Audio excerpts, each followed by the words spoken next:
we are going to study the next page 75, page number 75. So now mute yourself and listen carefully.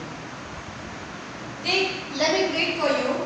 They get it all. He said they get it by advertisement, not by work. They take it away from us who love our goods. It comes to this. Presently I have no work.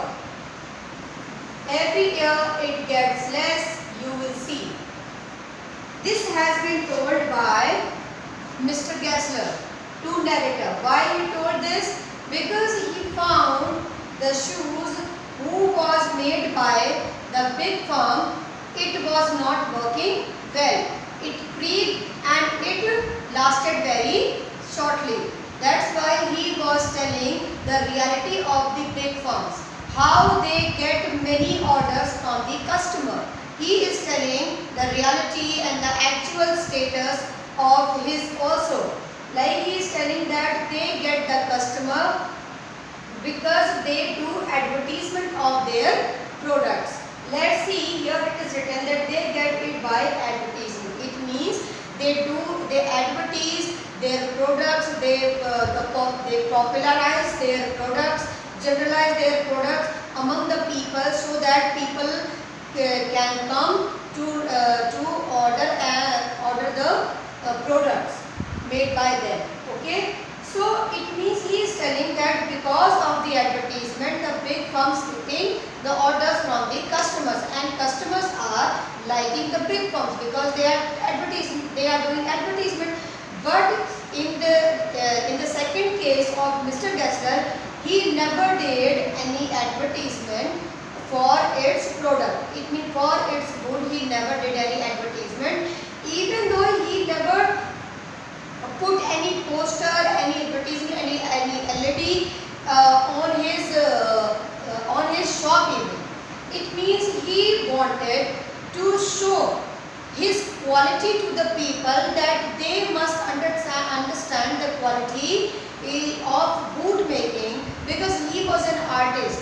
He was not only a shopkeeper, he was not only a seller, he was an artist and he thought himself as an artist. That's why he was telling that. Okay, next he told that as best I could, I explained the circumstances of those ill-omened boots. Ill-omened boot means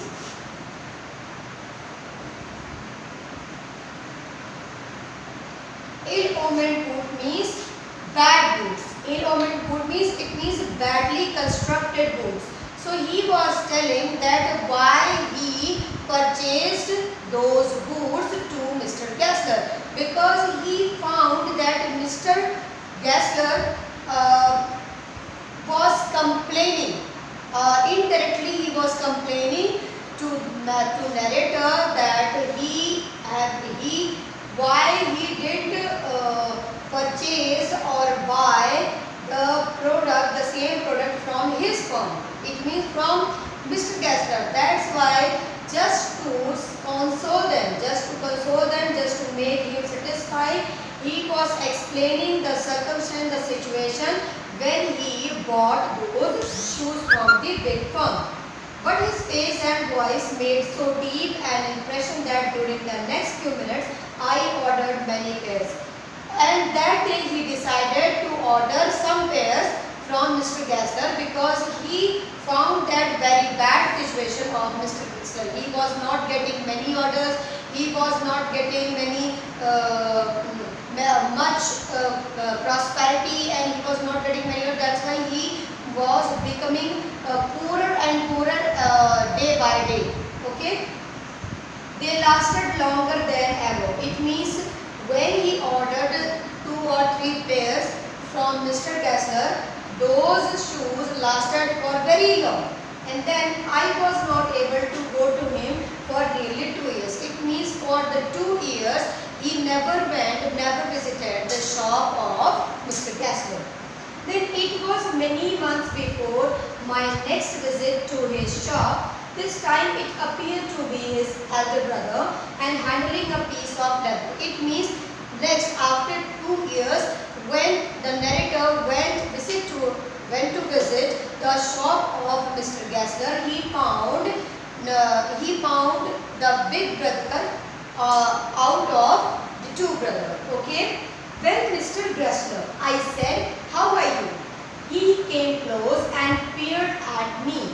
I am pretty well, he said slowly, but my elder brother is dead. Who told this? The younger brother of Gessler told to the narrator that now my big brother, my elder brother is no more. Then I saw that it was indeed himself, but how aged and worn. And never before had I heard him mention his brother. Much shocked, I murmured, oh, I am sorry. It means then he felt very sorry to know about the death of Mr. Gessler. It means the elder brother of Mr. Gessler, he came to know about his death and he felt very sorry. That's why he said, I am sorry. Who told this? Narrator. Then Mr. Gessler answered, yes, he was a good man, he made a good food, but he is dead. And he touched the top of his head where the hair had suddenly grown as thin as it had been on that of his poor brother, to indicate, I suppose, the cause of his death. Do you want any goods? And he held up the leather in his hand. It's a beautiful piece. So again the narrator went to the shop to get some boots. It means to order the boots to make. And this time he came to know about the death of the big brother of Mr. Gessler. And then the younger Mr. Gessler asked to the narrator about that he want any goods or not. And then he ordered. Let's what he ordered. I ordered several pairs. Again, it means when the previous time he visited the shop, he visited many pairs and they lasted for 2 years.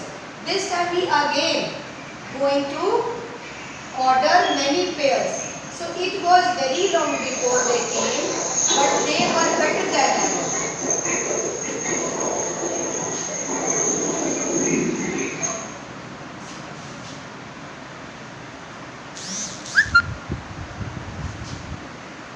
One simply could not bear to come out, and soon after that I went abroad. And after that, when he purchased the pairs and he got all the pairs constructed, then he went to abroad. It means outstation from the London. So when he went out from the London, he was not able to visit the shop. What happened in the meanwhile? Let's see. It was over a year. It means for the 1 year he was not in London. Before I was again in London. When he again returned back, and the first shop I went to was my old friend's. Which friend? Mr. Gessler. I had left a man of 60. At that time when last time he visited Mr. Gessler, he was at the age of 60.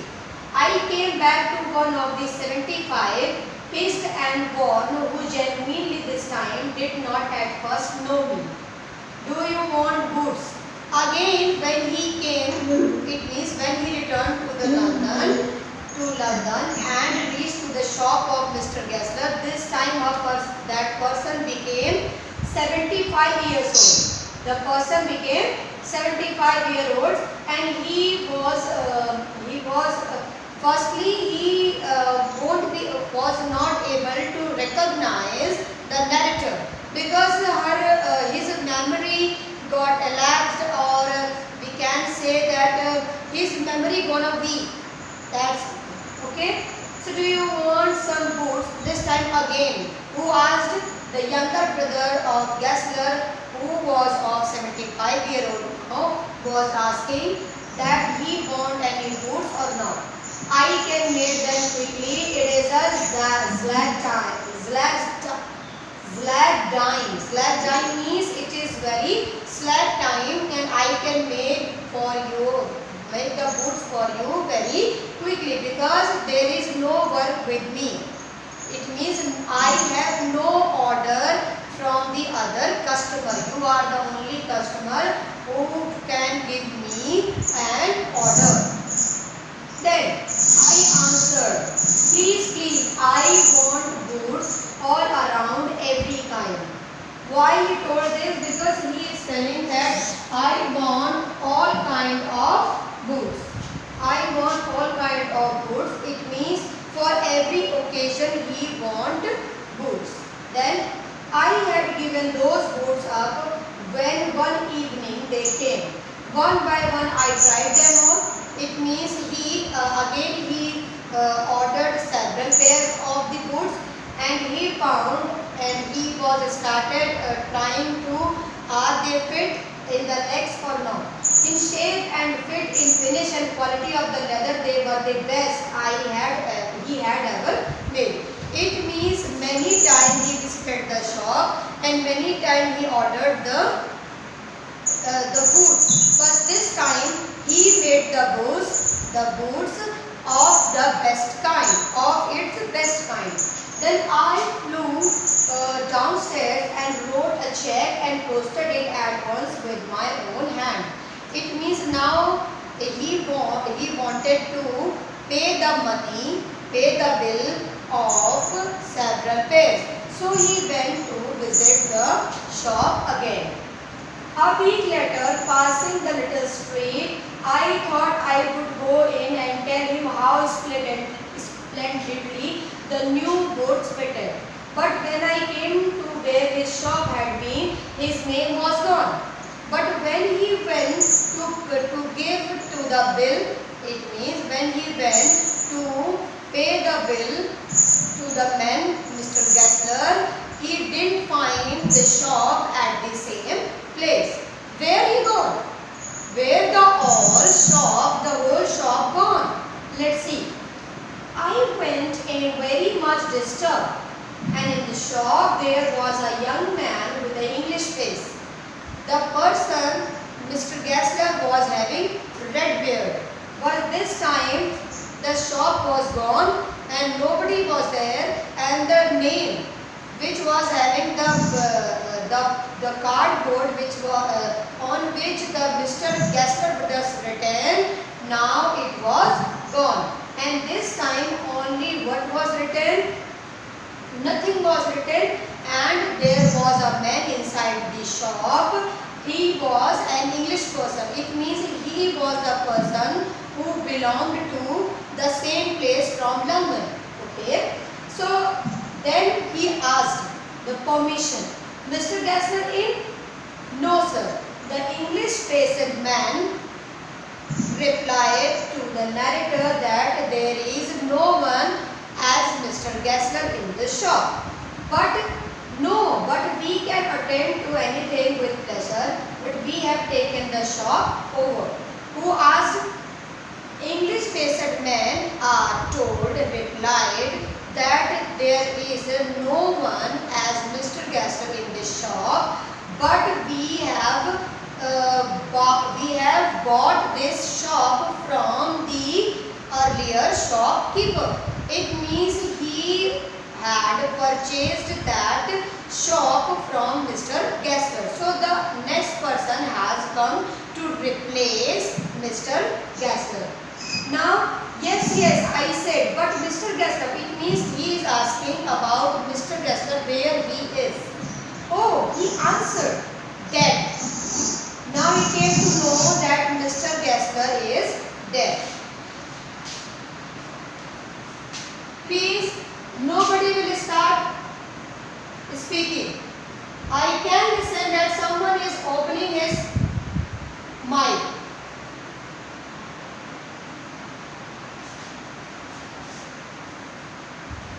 Now, yes, I said, but Mr. Gessler, oh, he answered, Dead. Dead? But I only received these goods from him last Wednesday week. It means last Wednesday week he found the ordered and he came there to pay the bill. And in very short time he did. How it can be possible? This time he overwhelmed. You can see Mr. Gessler here. Class. No, ma'am. Beta, if you are not able to see the screen, it is your own internet connection problem, okay? Because from here everyone is able to see, okay? Now let's see what is written on the poster. You can see the same shop, the shoe shop, and another man is there, and this man is an Englishman. And you can see at the poster nothing is written, something is written which is in different language. Mr. Gessler word is not written there. So he said, poor man starved himself. Who was telling? Englishman is telling the reality of the life of Mr. Gessler, that what had happened to Mr. Gessler last time during last week.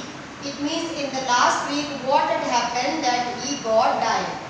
So now the Englishman is describing that he was a poor old man and he starved himself. Starved himself means that he was not able to eat food because he was nothing to spend on foods.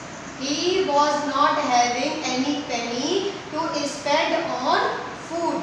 That's why he was not able to purchase the food and he starved himself. Starve means to live without food. To live without food.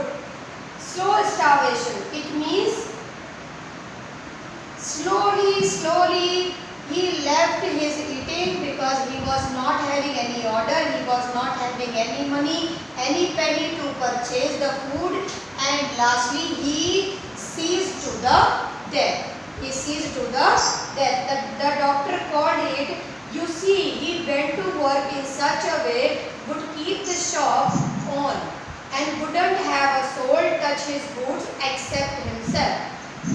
When he got an order, it took him such a time, people won't wait, he lost everybody and there he would sit going on and on. I will say that for him, not a man in the London made a better boot. But look at the competition. He never advertised, would have the best other two, do it all himself. Well, there it is. What could you expect with his ideas? This time the Englishman is telling the importance of that man, Mr. Gessler, that he was such a very good person to make the boots, but because of the time people are not having, because people are in very hurry to purchase the shoes immediately and they can't wait to get the order from someone the shoes to be made.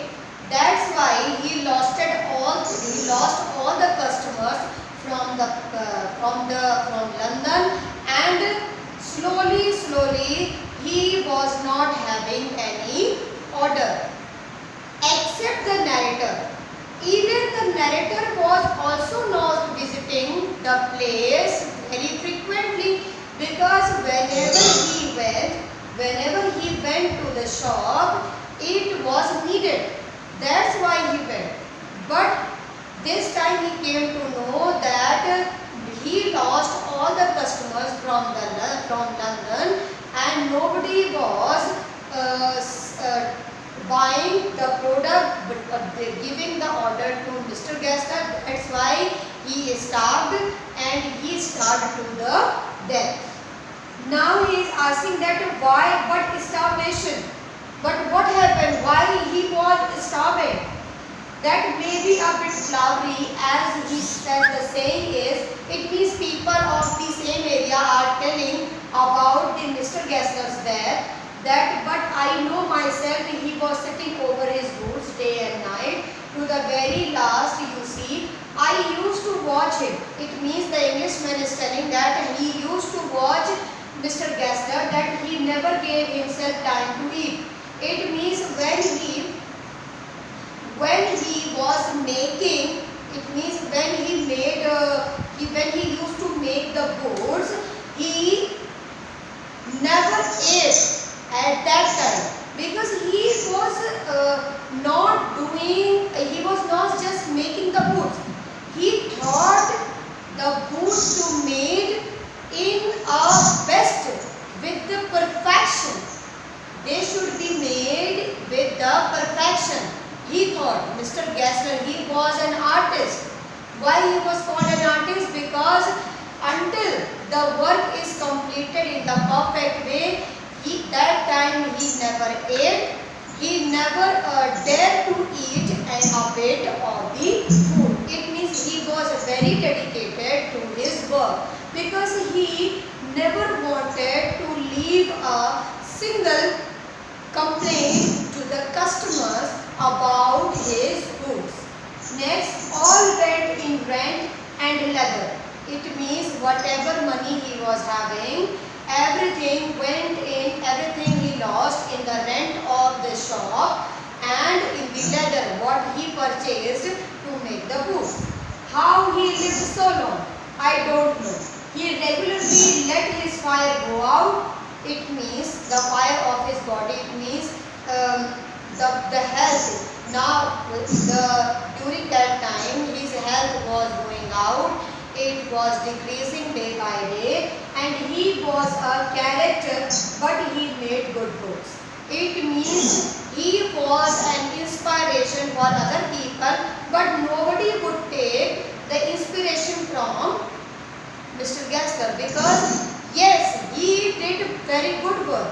He constructed many boots who were of the best quality, but he did some mistakes. What mistake? That he never put any concern about his own health. He never concerned about advertisement. He never concerned about losing the customer. He never concerned about everything. He always concerned about what he did, about his own work only. Yes, I said he made good books.